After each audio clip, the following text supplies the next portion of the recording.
Very good morning to you. It is 7 a.m. Thursday, November 6th, 2025. Welcome to ONNJ Mornings. I'm Ken Rosato. We will take your calls, 888-658-0234. But Ken, what do you want me to call about? Shoot the breeze. Let's just chat. Mixed sun and clouds today, but dun, dun, dun, dun, dun, dun, dun, dun, dun, dun. Only some people will get that reference. Windy. The wind will make it feel chilly. Highs, low 50s. Meteorologist Mike Favetta. First check of the Garden State forecast. Mike, there were winds on some parts of the tri-state close to hurricane force, correct? Very close to hurricane strength. Yeah, they had some really gusty winds. Even here in New Jersey, gusts approaching 50 miles per hour last night. So if you wake up this morning looking for the garbage can, you might be looking for a while because the gusts still at this hour climbing into the 20, 30 mile per hour range. It's actually promoting some power outages, anywhere from 1 to 5,000 customers without power right now through Sussex, Morris, Warren County, even through Hunterdon County, and sporadic power outages down the shore as a result. So widespread winds last night, not just across New Jersey, but most of the Northeast. And what we're left with this morning is a very dry and cool feel. 46 degrees in Morristown right now, 46 in Toms River. The temperature pretty uniform across the state thanks to those gusty winds. It's running actually a few degrees warmer than this time yesterday because the winds are still out of a westerly and northwesterly direction. The air is very dry. It certainly feels like November. And with a few sprinkles that came across the state last night, now we clear things out. That was the front drying us out and making it feel cooler. With the wind, there's a touch of a wind chill. Knocks off about 3 or 4 degrees. Not too terrible, but it makes it feel quite cool and breezy this morning. The winds eventually relax by this afternoon. So we'll still be in the 20, 30 mile per hour range into the midday. And then once we get into the late part of the afternoon, you'll see that temperature drop as the winds start to relax as well. Would you believe it's another windy day tomorrow? But this time, tomorrow's winds come out from the south. So while gusts will be upwards of 30 and 40 miles per hour down on LBI, even upwards of 25 miles per hour toward Morristown, look at that wind direction, pushing in all of that warm and mild air in from the south, helping our temperatures climb back to near 70 degrees tomorrow. A very warm finish to the day. That leads to a pretty warm start to the weekend, and then it cools down just a bit. So here's the futurecast showing temperatures, with the temperatures cooling off tonight back into the 40s. It'll be a cool start tomorrow morning, not terribly chilly, but with the winds blowing in from the south tomorrow, yes, it starts off cool, but we skyrocket into the upper 60s and maybe even low 70s before another round of wet weather gets us later tomorrow night, clearing out for Saturday with that mild wind direction remaining. And yes, it'll be quite mild throughout the first half of the weekend. I think Saturday night into Sunday could cool off a little bit, predominantly because of some light rain that comes through. So you see those showers move on by. With it, a little bit of a milder trend still for the second half of the weekend, albeit a little bit more damp. And then we finish out the period Sunday night into Monday with another round of cooler weather. So it's this roller coaster temperature that takes us cool today, warm tomorrow, warm on Sunday, and then back to the chill by Monday. I think you can more easily see it on the 7-day forecast, comparing day by day. We'll show you that coming up, Ken, with another check of your forecast in a few minutes. Wow. I just can't. I'm still thinking about the Stony Brook, Long Island, 70 miles an hour. Mhm. I know last night I went to put the garbage out, man. It was like almost got taken away. It was incredibly strong, but Yes, unreal. This is the change of seasons, right? Temperature clashes. Thank you, it is. Mike. Appreciate it, sir. We will check back. 49 degrees. And again, there's still a light breeze. So it feels all of the 49. Believe me, 40, that's 49 northern New Jersey, 46 in Trenton. In terms of traffic, let's take a look at 76. This is as you make your way toward Philadelphia. I-76 eastbound at exit 1A. We have a disabled vehicle. This is by the 295 merge in Belmar. The ramp lane is closed, and that's what it's causing right there. You see on your screen. Just a reminder, we talked about this yesterday. A lot of people are vacationing. They're traveling out of town this week. And because you had Veterans Day, you had school days off, people, election day, I should say, people voting.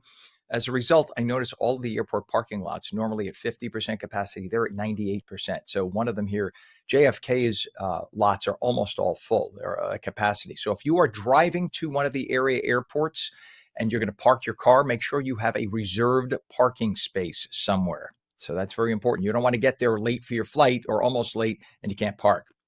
We also have a downed wire. or down wires on Route 46 westbound east of Knowlton Road in Knowlton Township. The right lane of two lanes closed, causing just a little slowdown as you go around that bend right there. You can see. And we have delays on Route 21 northbound from Miller Street to Clay Street, Mount Pleasant Avenue, Newark. All lanes are open. Finally, delays on the Turnpike, local and express roadways northbound from south of exit 71 Broad Avenue, Leonia to the GWB. Just a 2-mile delay due to volume. Other Hudson River crossings overall, we're looking at 30 minutes at the Lincoln, only 15 to 20 at the Holland, GWB approach 8095, and that's what you got. So right now, the lower levels on the left, and that is showing about a 35-minute crossover time on the right. We got 35 minutes as well to the upper level. It is 7:05, and two young men from Montclair were arrested in connection with an ISIS-inspired terror plot uncovered in the state of Michigan. This is a little confusing, so follow along. The two 19-year-olds, upper middle class, wealthy, comfortable, described as preppy, very handsome. They were identified as Tomas Khan Jimenez Guzel and Milo Sedarat. Investigators say they are upper middle class. They live in multi-million-dollar Victorian homes, yet they were involved in ISIS. The plot allegedly targeted LGBTQ-friendly locations in Detroit and involved weapons and tactical gear found in raids. It looks like they may have been taken in, if you will, by ISIS psychologically and radicalized because they come from comfortable homes. They didn't have any history of this. But the allegation is that they were trained to be anti-LGBTQ and had all sorts of terror plots going on. One of the New Jersey men is the son of a prominent Iranian-American poet, drawing attention to the likelihood that he had been radicalized. Acting New Jersey U.S. Attorney Alina Habba explained the charges. The first suspect is charged with conspiring to provide material support to a designated terrorist organization. The second suspect is charged with transmitting violent, anti-Semitic threats across the internet to individuals in the state of New Jersey and beyond. The threat of terrorism is real. When Americans are threatened, we respond fast. The case highlights ongoing concerns about domestic terrorists inspired by international extremist groups. 7:07 right now. The Schumer Democrat government shutdown is now in its 37th day, officially the longest in the history of the United States. The previous record was 35 days, but could we be nearing an end? Remember, we said this. We said, just wait till Election Day passes. Suddenly the Democrats are going to say, okay, because they thought the shutdown would help them. Maybe it did. Maybe that's what helped them. Now that the election is over, now suddenly they want to talk. Chuck Schumer and Hakeem Jeffries mysteriously are now demanding a meeting with President Trump. The Democrats say they've been holding out for an extension of Affordable Care Act subsidies, but the bill before the Senate is not for that. It's only for a continuing resolution that would reopen the government so the legislature can actually debate things like the Affordable Care Act. The Democrats want it both ways. They want to keep the government shut down, and they want to debate a new budget outside of the ordinary means, which is actually not legal. If you were to debate when the government is shut down, anything you say is not binding. The shutdown is impacting real Americans, such as SNAP recipients and air traffic controllers working for no pay. Economists say the shutdown is costing the nation billions of dollars each week. In fact, there were, in some cases, 50% of all flights canceled or delayed yesterday at major airports around the country because of a lack of air traffic control. And of course, we had the high winds throughout much of the Northeast. 7:09, President Trump urging Republican senators to terminate the Senate filibuster rules so the continuing resolution can be passed quickly to reopen government. Texas Senator John Cornyn suggested maybe it could be done. He may want to talk to President Trump about it. Listen up. It's time for Republicans to do what they have to do, and that's terminate the filibuster. It's the only way you can do it. And if you don't terminate the filibuster, you'll be in bad shape. We won't pass any legislation. Well, Republicans do hold a 53 to 45 majority in the Senate, but under Senate rules, you have to have 60 votes to prevent a filibuster. What the president is saying is change that. Just have a simple majority of 51. But the problem is if you have a future Democrat majority in the Senate, then the Republicans would have no say in what goes on. So you have to think very carefully before you do that. The Department of Homeland Security announced the end of temporary protected status, or TPS, as it's called, for South Sudanese nationals currently in the U.S., affecting about 5,000 people. The protections were put in place in 2011, back when they had instability in their government, but that's all been healed. And now things are calm in South Sudan, but the people stayed here. So there's a 60-day grace period provided. See, people just thought that once we're in the U.S., we'll just stay. No, it was temporarily to protect you from the craziness, the Civil War. But now the Civil War is over. Go home. We love you, but go home. DHS came to the decision after seeing the improved security there, and the administration has already looked at revoking TPS designations for other countries, such as Haiti, Syria, and Venezuela. The election of Zohran Mamdani as mayor of New York is signaling a significant shift in the way Wall Street does business. Mamdani is a Democratic socialist and has proposed policy changes, including higher taxes on upper income earners. By the way, he's saying if you earn $1 million or more. In New York City, a lot of people earn $1 million or more. Years ago, $1 million was like, wow. $1 million is good, but it's not what it used to be. He wants to have give outs of freebies like bus service and government paid daycare, freeze on rent, all things the mayor doesn't really have any authority to do. Now, many are looking to locate from New York City into places like Florida. One real estate agent in Florida says they have now booked $100 million in real estate sales from New Yorkers in the last month.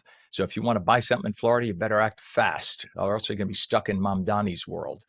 It is 7-Eleven. A group of Democrat members of Congress, 24 of them, sent a letter to Delta Airlines CEO Ed Bastian about the potential use of AI to set individualized ticket prices. Lawmakers voiced concern that AI could enable what is called surveillance-based price discrimination. That is, if they see you normally buy expensive things, then you can afford an expensive ticket, so they'll charge you more. Delta denies, saying they've used that, but everybody's going to be keeping an eye on it now.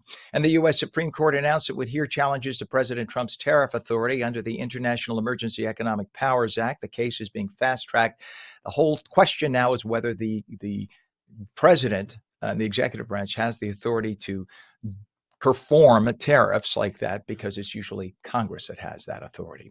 And Xenia Monet, an artist created using AI, became the first AI-driven act to debut in a U.S. Billboard chart. The single "How Was I Supposed to Know" reached number 30 on the adult R&B airplay chart and hit number 1 on the R&B digital song sales chart. It's a computer. That's not a human. That's all computer generated, raising all sorts of concerns about copyright, production credits, and what constitutes a musical artist. 7:12 right now, mixed sun and clouds today, windy. Winds will make it feel chilly, highs low 50s. Mike will be back with the full Garden State forecast. You're watching ONNJ Mornings on your Thursday, 7:13. Don't go away.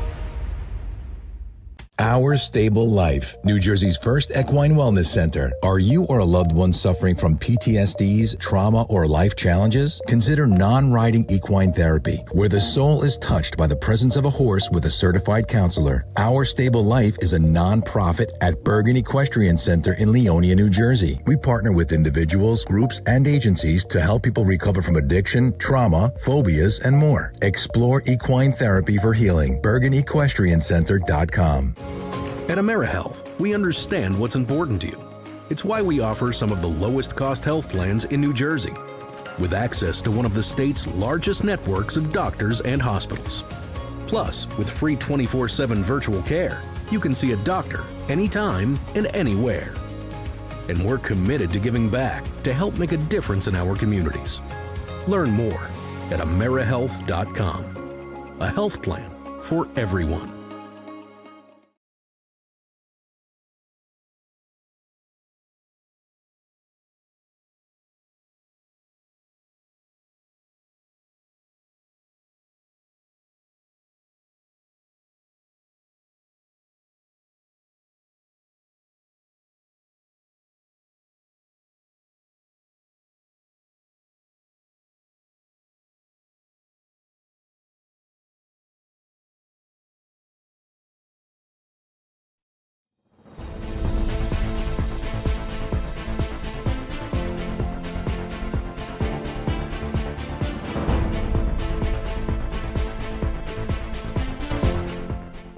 Welcome back to ONNJ Mornings for your Thursday. I'm Ken Rosato at 7:15, taking calls at 888-658-0234. Mixed sun and clouds today. The wind is going to make it feel very chilly, and we mean wind. I mean, like real gusts.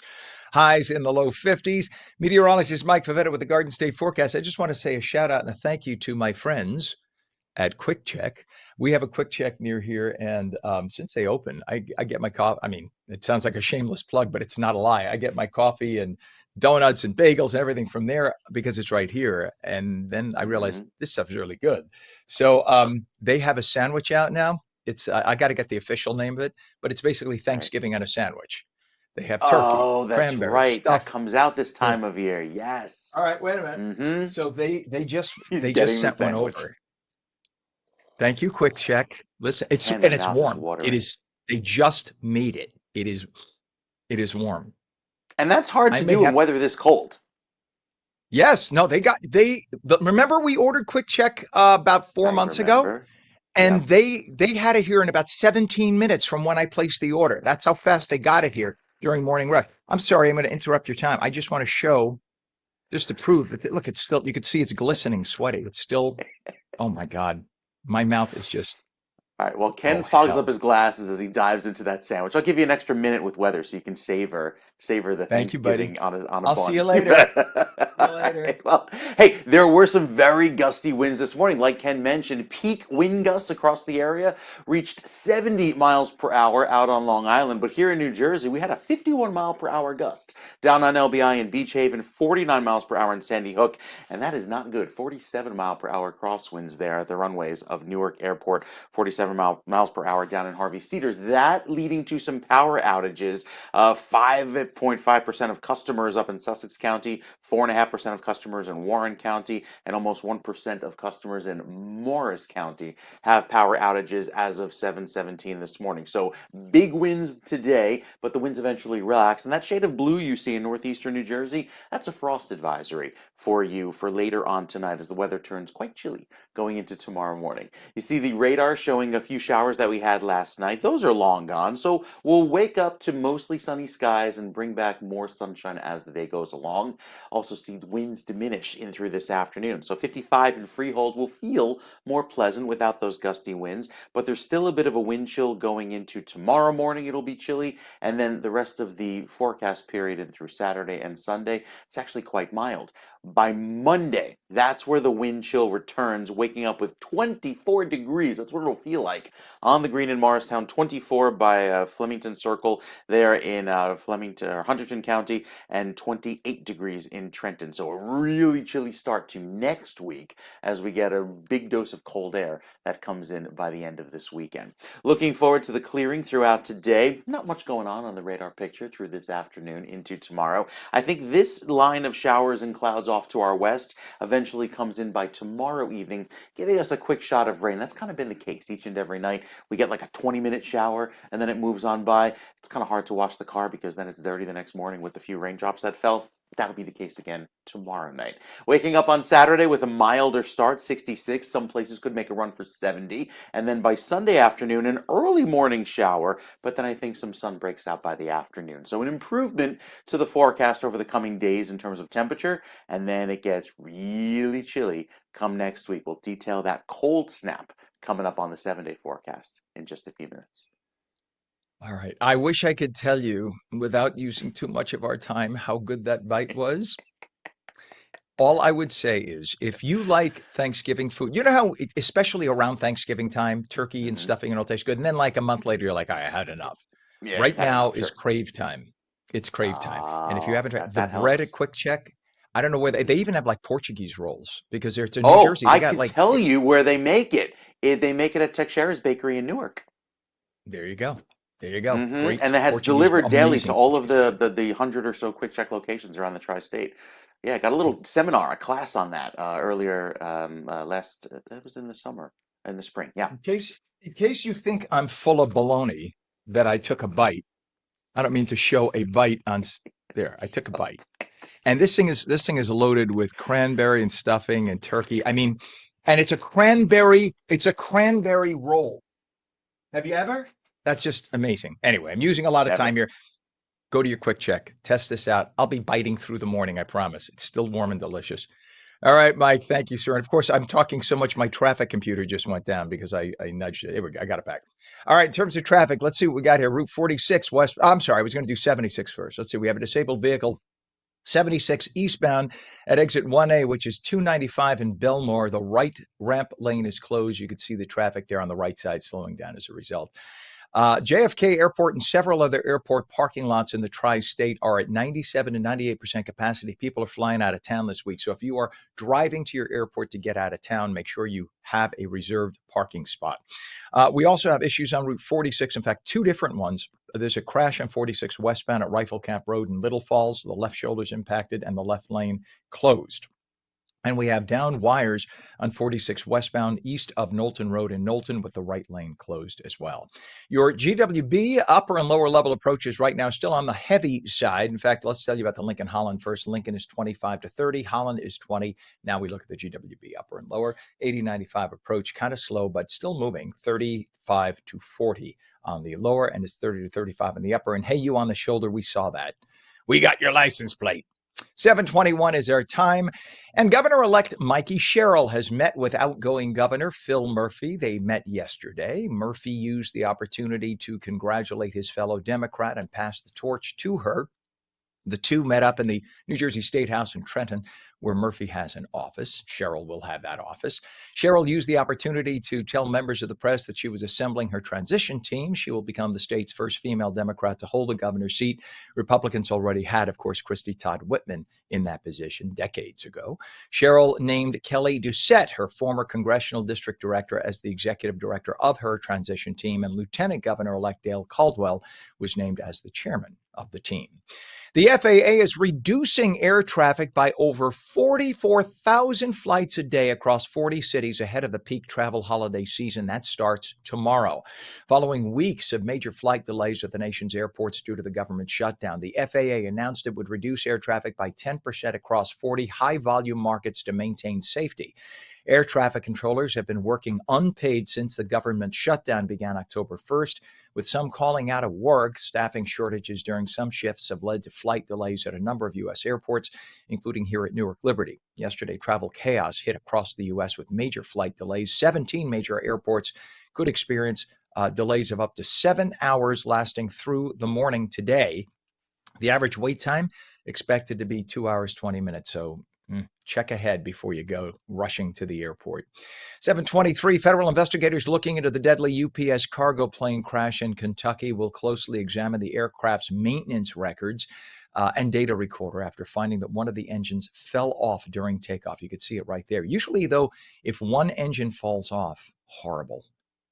So apparently the engine fell off that left wing on takeoff, and that causes instability. So you figure the weight of the wing, it tilts one way or the other. Sometimes they overcompensate, and that's what it looks like. It looks like the weight of the wing where the engine still was pulling, and the pilot may have overcompensated and then lost control. Awful. May they rest in peace. 12 people were injured. 12 people were killed. 20 others were injured. That disaster shut down the largest UPS package distribution hub and disrupted some flights into and out of the airport in Louisville. That is the largest city in Kentucky. Very, very sad. They continue searching for potential victims in the industrial area where that happened. Two young men from Montclair were arrested in connection with an ISIS-inspired terror plot uncovered in Michigan. The two 19-year-olds identified as Tomas Khan Jimenez Guzel and Milo Sedarat. Investigators say they're upper middle class, live in multi-million-dollar Victorian homes. The plot allegedly targeted LGBTQ-friendly locations in Detroit and involved weapons and tactical gear found in raids.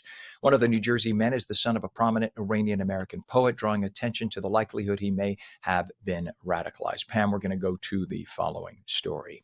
Gunfire erupted in Camden Tuesday night, leaving a police officer shot. Police had just stopped a pedestrian on Congress Road at Chesapeake Road when investigators say a man pulled out a gun and shot the officer in his left arm. A sergeant on the scene fired back, shooting 25-year-old Marquise Jones, who is now in critical condition. He was charged with attempted murder. The officer who was shot is expected to recover. A number of New Jersey polling locations received emailed bomb threats on Election Day, and investigators say many of them came from Russian email addresses. Counties affected, including Bergen, Essex, Mercer, and others. Law enforcement secured voting sites so people still could get to the polls. The email threats appear to be part of a pattern of voter intimidation. 725 NJ Transit looking for a tenant to anchor the newly restored Lackawanna Ferry Terminal in Hoboken, part of the larger Hoboken Connect redevelopment project. The building is being transformed into a modern multi-use destination for events, cultural activities, and community gatherings. Vendors can pitch to be part of the redesign. They have another 5-6 weeks or so until December. The restored terminal includes 50,000 square feet of leasable space. The project is part of a renovation of the Hoboken waterfront. And the New Jersey YMCA State Alliance is launching what they call the Bright Path Youth Mental Health Program through their charitable wing to bring mental health support to kids in after-school programs across the state. The initiative is funded by a $200,000 grant from Horizon Blue Cross Blue Shield of New Jersey. The program will launch at 21 YMCA after-school sites, and that will reach about 350 kids who really need it. Nearly 1 in 5 U.S. children ages 3 to 17 experience mental, emotional, or behavioral challenges. And yes, we're talking about food today. Food is good. Well, do you like nachos? I love nachos. In fact, I love food, but I love nachos. Today is National Nacho Day. Yes, National Nacho Day. I think I'm going to weep. Taqueria. Taqueria Mexican Street Kitchen, celebrating National Nacho Day at all 12 New Jersey locations. They're offering a free nacho pie with any order of $35 or more. Their menu, by the way, includes yummy things like burrito boxes, golden avocado tacos, Mexican street corn, love it, and the nacho pie offer.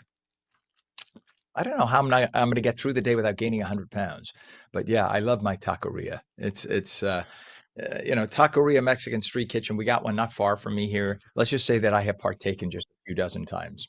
Okay.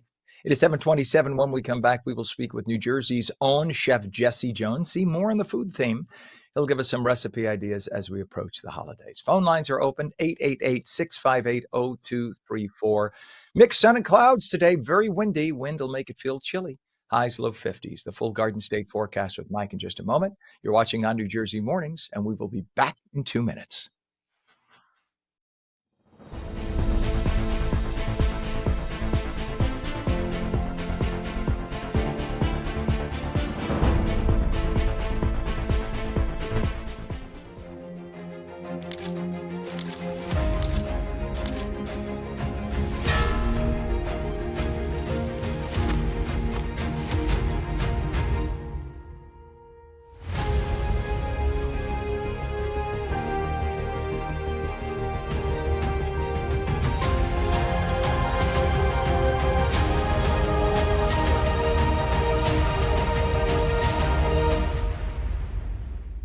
Our Stable Life, New Jersey's first equine wellness center. Are you or a loved one suffering from PTSDs, trauma, or life challenges? Consider non-riding equine therapy, where the soul is touched by the presence of a horse with a certified counselor. Our Stable Life is a non-profit at Bergen Equestrian Center in Leonia, New Jersey. We partner with individuals, groups, and agencies to help people recover from addiction, trauma, phobias, and more. Explore equine therapy for healing. BergenEquestrianCenter.com.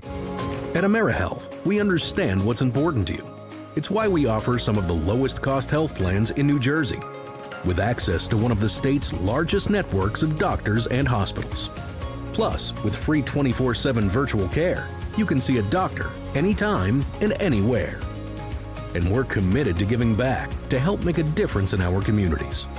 Learn more at AmeriHealth.com. A health plan for everyone.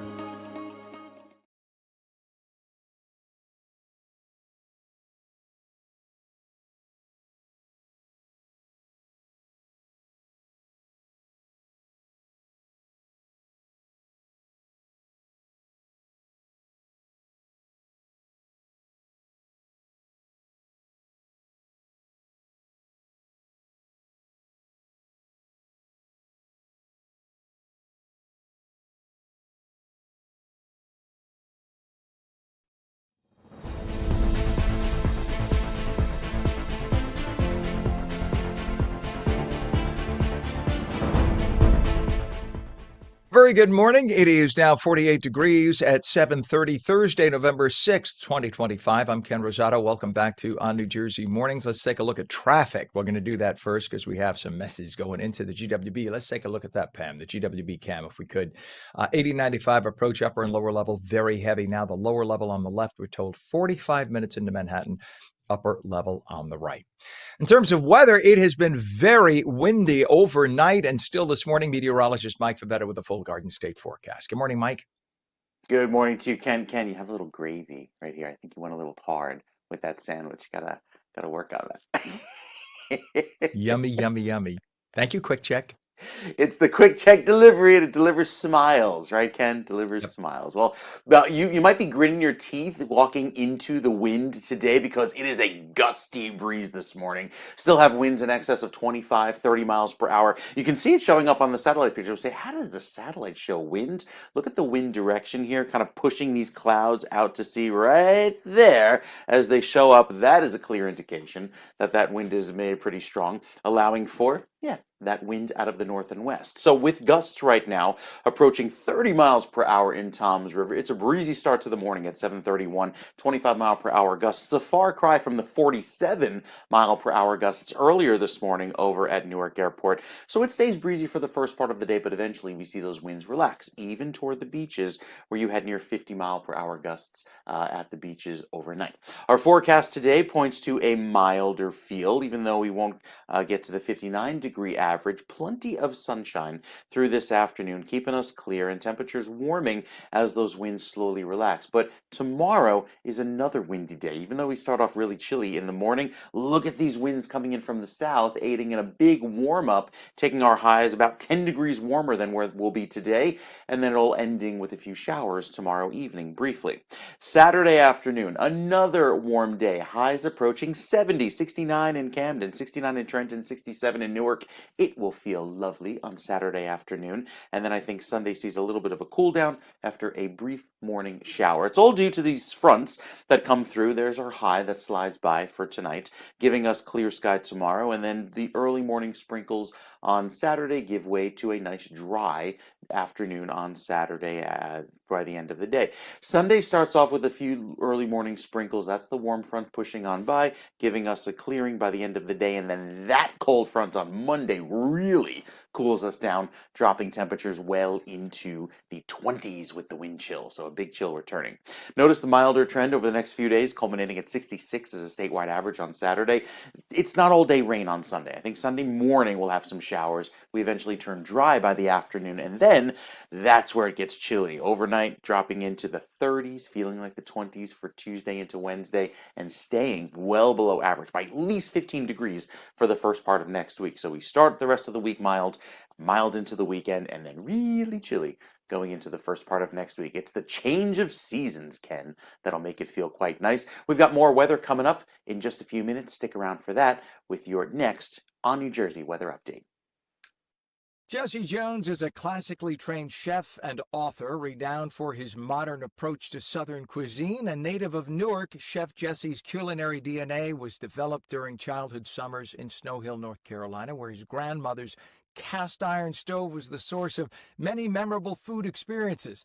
Today, he continues to be influenced by her legacy, bridging past and present through interpretive classic Southern dishes with French techniques like nobody else. He is the author of Pow! My Life in 40 Feasts, and now Chef Jesse is the winner of the New Jersey Restaurant and Hospitality Association Community Impact Award. Welcome, my friend, Chef Jesse. Good to have you on. Oh, thanks for having me again, man. Ken, you make that sound awesome. I need you, but my background, my theme background music, just follow me and say that.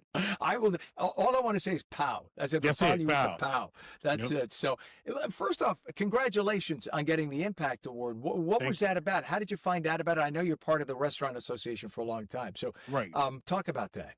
Oh yeah, absolutely. I mean, it's a community impact award. With my it's a program called Pro Start where it's high school students doing culinary, and I've been doing that like a long time, and just impacting from my clients, from cooking with seniors and everything. It's just a blessing. I think the president said, he asked around and my name came up multiple times and Yeah. everybody's like, yeah, you got to give it to Jesse. And I think that's God, and my mother, because I really owe this award to my mother because she was a huge community leader. And when I was growing up, I didn't really understand it then because it's like, I felt like, man, you helping people, you can help us. I mean, we can have more, but now I understand. And, it's really her award and I accept it because now I'm out in the community helping where I can, and that's what she did. So I'm excited about that. Sometimes we often say like we see our peers kind of catapulting up over us, and you're like, wow, God, when am I going to get this? But I realize that it's really not about the award. It's about what I do, and so to get the award, just put the icing on the cake. It's just for 30 years. I've been doing this, and I'm so excited. Because I really inspire people because they call and tell me through my food, through my redemption, through issues that I had. And you know what, I realized that all my problems, and then I listen to other problems. I go, mine's not as bad because some people are homeless, they don't have anything to eat. They got a life-threatening disease. So I'm blessed. You know what I like to say? If you want world peace, get together a bunch of people and let them sample the food of every culture on the planet. You'll have world peace. Because what better way to learn about everybody else except through food? That's it. Doesn't it? Because Yeah. it sort of expresses the culture, the history, the traditions of every group of people, and every group is just a little bit off. I mean, Indonesian food is just a little bit off from Thai food. Thai Right. food is just a little bit off from Chinese food. Right. And they all have their own little spin on stuff. And it's Yes. all based on what was around us at the time, right? Whatever was available. People think, well, why is there so much curry? A friend of mine who's an Indian chef told me back in the day, 200 years ago, there was no refrigeration. And if mutton tasted like crap, you put lots of spices on it. And that was the only way to mask some of the taste. They did that Right. in French cuisine too. They did it in Italian cuisine. Oh no, That was- absolutely. That's what gave birth. Garlic, tons of garlic. Just put more garlic on that green crusted lamb and it'll taste just fine. I mean, No, we had no, to, you we had to absolutely. live.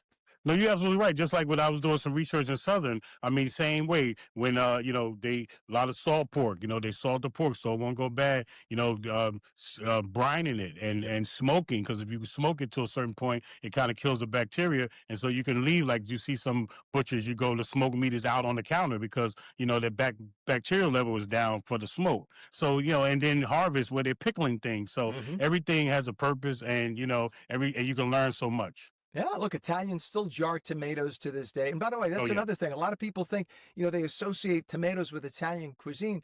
Tomatoes only made their way to Italy in like the 1600s.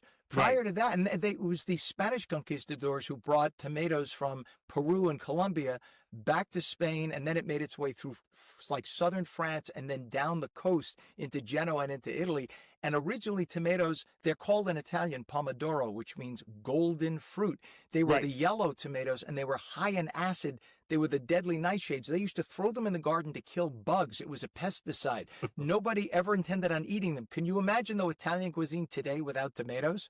Right, I know, and I make so many different tomato sauces from working with so many different great chefs, and from an intense sauce to back in the day with milling the Right. tomatoes and using veal bones and a mirepoix and basil and straining it out and reducing it. So yeah, and putting the cheese in there and everything and the red wine, So it's all different types of way everybody do it, That, and by the way, I have never seen trays of ribs like yours. Every time you post any kind of rib, I want to love you and I want to hate you because, Yeah. well, hate's a bad word, but Yeah. you know what I mean? Because Oh, I yeah. can't smell it and taste it because your food is just so amazing. Oh, thank Chef you, thank Jesse. you. You have to try my ribs. You have to Yeah. try them one day because they're not only a labor of love, but there's a long years and years of process to trying so many people different ribs to one to make my own ribs. So so when people taste my rib, they go, "Yeah, this from the heart. This redemption. It's everything that they told me I couldn't do, and that I'm doing it." Which cut do you prefer? St. Louis, baby back? What do you use? So I like St. Louis. That's my You get a lot of meat. I get the spare rib and break it down to a St. Louis because I still like those good old spare rib tips. Yep, and you could use those tips in other cooking, or you could use them to nibble on as an appetizer at a party. Or you right? can make a stock. You can make whatever. So yeah, but I like Italian. to. It Italian, is a put it little. in tomato sauce. That's what we throw in tomato sauce all the Oh, time. It's oh yeah, perfect. definitely. You can put it in tomato sauce. So Ken, let me ask you: is it Sunday sauce Uh-huh. or gravy? Depends on where you are in Italy. Here we Depends on go, where you are. right? And by the way, it's funny because when Italians came here, they came in two migrations. In the 1880s, 1870s, 1880s, those were the Neapolitans. And then you had some in the 1920s, 1930s. Those were the Northern Italians. And Northern Italians and Southern Italians are as different as Northern U.S. and Southern U.S. in terms of Right. attitude, cooking, the way they look, their bloodlines, totally different. The only thing they had in common was a similar language. It wasn't even the same language. Right. So you could have, if you want to have World War III, you don't need to go to the Middle East. Just take a group of Italians at any gathering and say sauce or gravy, let Right. it go. But you know, the rule is, generally speaking, all gravies are sauces because they start out as a liquid condiment. But not all sauces are gravies because a gravy has to contain a protein. So tomato is a sauce. If you take the tomato sauce and you put bones in it and you put meat in it, now it's a gravy. It's a gravy, technically in Italian, it's a ragu or a sugo. That's what you would technically call it. They didn't have a translation in English for sugo or ragu. The French ragu, they use the same word. So what they call it, in Northern Italy, they call it ragu, R-A-G-U, not R-A-G-O-U-T, but it's the same thing as in the French. So here they called it gravy. That's where it came from. Yeah. That's, it's amazing. Just like you said, the culture of it and learning. And I've worked with a lot of Italian chefs, and everybody got their own different perspective of it. But yeah, meatballs to me is gravy. You know what I mean? That's it. But you know what? The new sauces that I like, where they're roasting peppers and tomatoes and garlic and just pureeing it up and putting it with some fresh pasta is awesome too. You're killing me. And by the way, my new favorite sauce, and we're almost out of time here. I gotta let you go, but the new favorite sauce, which has been around for 50 years, but it's now my new favorite, a matriciana sauce with guanciale. That's the pork cheek, which is similar to, oh my God, chef. In my fridge right now, I have 2 containers of that sauce. I probably make a batch of it every week now. It's hard to find guanciale because it's a specialty thing. You don't just go down to the shop, although some ShopRites have it. It is succulent. It's sort of bacony, but not as smoky as bacon. And you get chunks of it through the sauce. And the sauce is just, mine is just San Marzano tomatoes, garlic, onion chopped up. Let that saute down. A little bit of red wine. You have to sear your guanciale and leave every drop of that fat. And there's a lot of it, believe me. You mix it all together and then let the sauce, your tomatoes, crush them and let them cook down and put in tons of basil after that. Call it a day. It's so good. That sounds wonderful. I know you're almost out of time, but we got to get together and cook up something one day. If we don't, my life will end disappointed, Chef. I'm telling you right now. We got to do it. Congratulations on the Impact Award. You are the best. Come on again soon. We have to cook together. Chef Jesse, the man, the king of Newark. We appreciate you so much, Chef. Pow.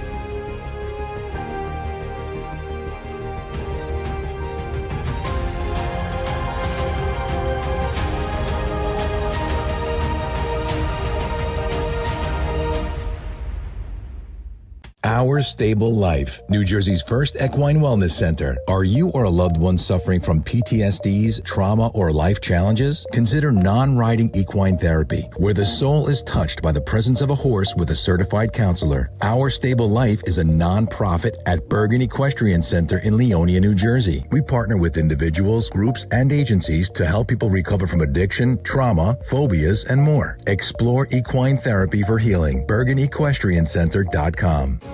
At AmeriHealth, we understand what's important to you.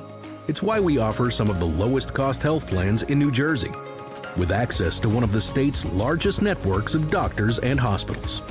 Plus, with free 24/7 virtual care, you can see a doctor anytime and anywhere. and we're committed to giving back to help make a difference in our communities. Learn more at AmeriHealth.com. A health plan for everyone.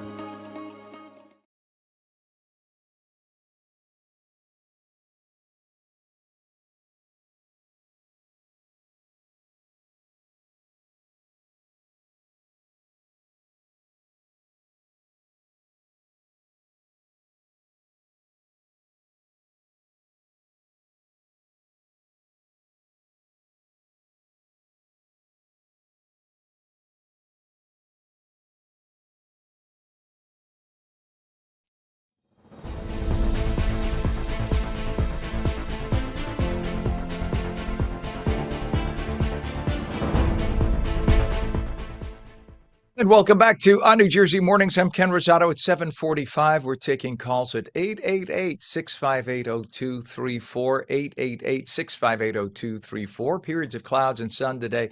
Windy, a little chilly, highs low 50s. Right to meteorologist Mike Favetta with the Garden State forecast. Mike, I'm still eating my quick check sandwiches. They sent like 5 sandwiches. What? That's a lot. That's too many sandwiches. Or maybe you I have can to never have taste my enough way quick check, I through. guess. I have to You taste my can way through. Go ahead. I'll let you start weather. start I'll 'em and figure it out. just work your way from the beginning and keep going on through. But we've got a really chilly forecast ahead today, even though we began the morning quite mild comparative to yesterday. Temperatures holding right now in the upper 40s and low 50s. We only make it into the low 50s this afternoon under mostly sunny skies. Very breezy through the rest of the day, at least the first half of the day, before it turns a little calmer by the evening hours. A lot of that warmth forecast for the middle of the month headed toward the Midwest. Do we tap into it?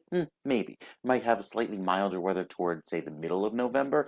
But until then, plan on decently wet weather, especially with these chances of rain that we get over the next few days. By the middle of the month, it could get a little bit drier here across New Jersey. Our forecast for rain returns tomorrow evening with a quick passing shower, and then again on Sunday morning. It's really late Saturday night into Sunday morning. So while this looks like a rainy day on Sunday, no, Sunday is not rainy. I think it starts off a little gray, but gradually transitions to drier throughout the afternoon. Monday and Tuesday is really chilly. We will feel wind chills in the 20s waking up on Tuesday morning, as well as for Wednesday morning. So some really cool weather ahead. That's quite below average, in fact, after a pretty mild stretch, taking us about 5 to 10 degrees above average going through this weekend. So small chances of rain, most of them happening at night, and then by early next week, the chill settles in with temperatures that feel like they're in the 20s to start off next weekend. All right. Hey, Mike, by the way, among the sandwiches they sent, I think that's a drunken chicken parm. Yeah, so it's like a chicken parm Okay, with I a, sampled that as well at this little seminar we had. That was one of my favorites. So it's good. So enjoy. like a Enjoy that. vodka sauce on it. You know what it reminds me of, and you'll appreciate this on Bluefield Avenue, Fortes. It tastes like their drunken pie. Oh, well, Hmm. Fortes is one of my faves of all time. Now Yeah. you're talking. I mean, I go there for tripe, but people are going to say, "Hey, tripe, yeah, Fortes, yes." But yeah, so if you want something similar to this sauce right Hmm. there, you'd say, "What, a quick check?" Yeah, quick check. They they Yeah. they they really step it up. All right, Mike, we'll be eating our way through. Thank you, sir. Appreciate you. It is now 46 degrees northern New Jersey, 46 also in Trenton, and 45 down the shore, Cape May. In terms of traffic, Garden State Parkway has a disabled vehicle now. Check this out. This is northbound. Actually, yeah, northbound north of the Driscoll Bridge and Woodbridge. You can see the part of the right lane is blocked. They had an emergency vehicle behind them. They still have one there, but there were several. I guess it's just being cleared up now, but the car was facing the wrong direction at one point. So, yeah, that's going to be cleared up in a little bit. It's not causing massive delays, but it is causing, you could see a little bit of a slowdown through there. We also have issues related to parking at the major airports. If you are driving to any of the airports in the region, make sure you have a reserved parking space because you may get there and not have one and then miss your flight. So don't do that. And in terms of your Hudson River approaches, Lincoln Tunnel is now 35 minutes across. The Holland is 25. GWB upper and lower level 35 to 40. You could see on the right-hand side, the upper level, lower on the left. Upper will give you about a 2 to 3 minute advantage. 7:49 right now. We're heading into the holiday season. It is a time for giving. but also a time when many New Jersey families are feeling more strain than ever before with rising costs and housing pressures, and of course, uncertainty around SNAP benefits, which we're going through with the federal government shutdown right now. The Salvation Army, though, as always, they step up to meet growing needs across the state. They never shut down. They don't have that luxury because they help people in need all the time. Heather Green is the Senior Director of Community Engagement for the Salvation Army New Jersey Division. Good morning, Heather. Good morning, Ken. I say all the time, anytime I have any member of your organization on, that when God created the heavens, I know it's come on, stop with the hyperbole, Ken. When God created the heavens, he put a whole section aside for the wonderful ministers of the Salvation Army. Your people, your volunteers are sent from heaven. I'm convinced they're angels dressed as humans, just for the incredible dedication that you all have.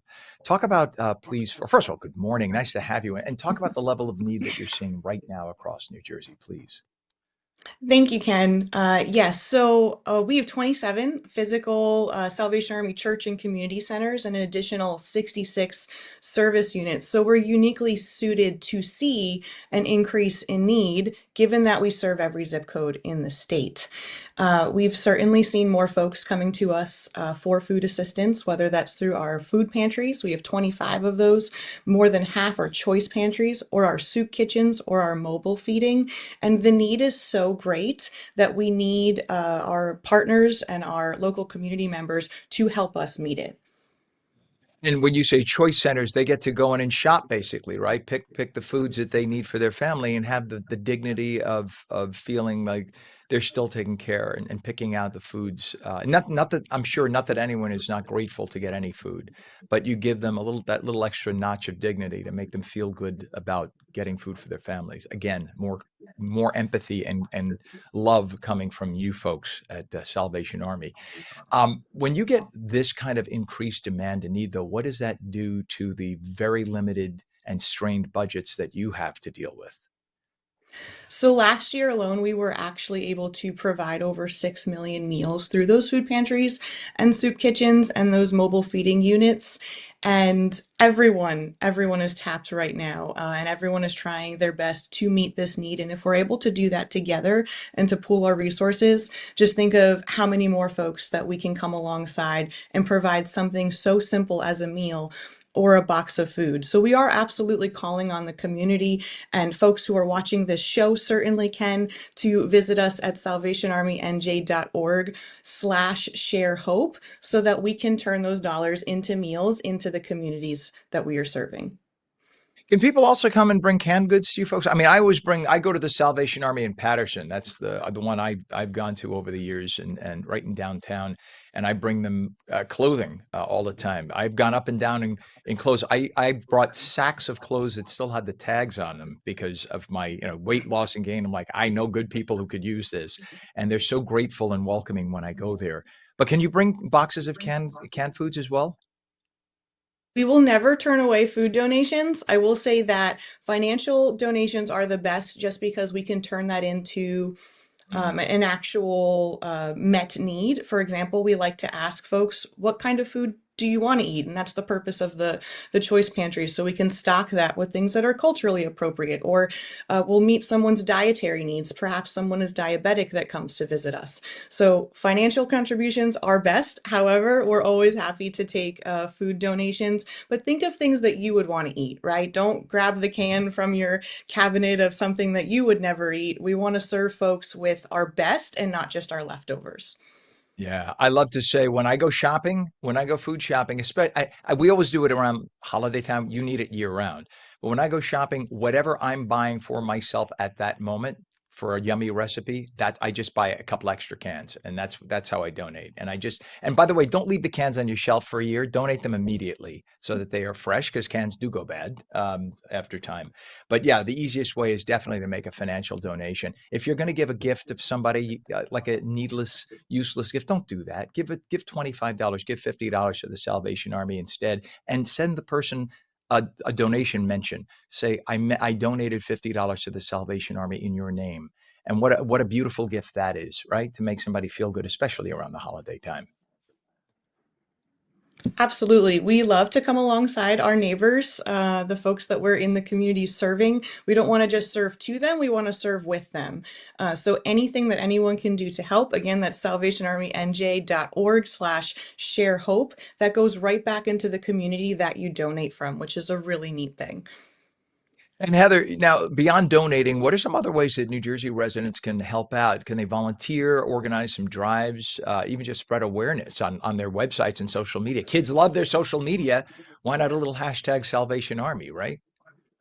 We would love folks to donate. We often say that our volunteers like donate their time, not just their resources, right? Our volunteers are the army behind the army. That is how we are able to meet the need in all the zip codes in New Jersey. We can't do that with just us. We have to have folks that come alongside and believe in our mission with us to serve folks who are in need. So salvationarmynj.org also is the best place to start if they want to come volunteer alongside us. We would love to see you. But if folks want to use their social media channels or other websites, they can host an online red kettle, those iconic red kettles at Christmas time where you hear the bells or the musicians. You can do that online and have a little competition amongst your friends to see who can raise the most so that we can maximize those dollars and help those in need. I love the kettles out there with the bells. It just reminds you. It takes you back to a time of yore, if you will, to years ago. I mean, that takes you back 200 years, 150 years, back when I was born, 150 years ago. Every time you come out of the market, you know you got a few extra bucks in your pocket. And by the way, for those who come out of the market and say, "Well, I do everything electronically now," that's why you can go to the website. You can make a donation, right? And it's just very, very easy to go to the Salvation Army website. So with just the minute or so we have left, Heather, why don't you just give everybody that website again for folks to make a donation? Absolutely. salvationarmynj.org/share hope. There you go. salvationarmynj.org/share hope. Easy to remember. Heather Green, Senior Director of Community Engagement for the Salvation Army New Jersey Division. Again, I spoke to Heaven just now, and they said that there is a section just for Salvation Army volunteers and workers. You are all sent from heaven. I believe it. And that's no joke. We love you, and we could not be the New Jersey that we are without you. Thank you for coming on this morning. Thank you so much, Ken. You bet. Well, when we come back, a new treatment for the painful effects of lymphedema. For those who don't know that's when the lymph glands swell up. That often happens when you have cancer treatment. When you get radiation therapy, it kills a lot of the lymph nodes, and then they swell up when they're trying to filter out fluids. If you know anyone in your family who's ever had cancer and been treated that way, you know that may be a side effect. Plus, we'll take your calls today at 888-658-0234. You're watching On New Jersey Mornings. We're back in 2 minutes.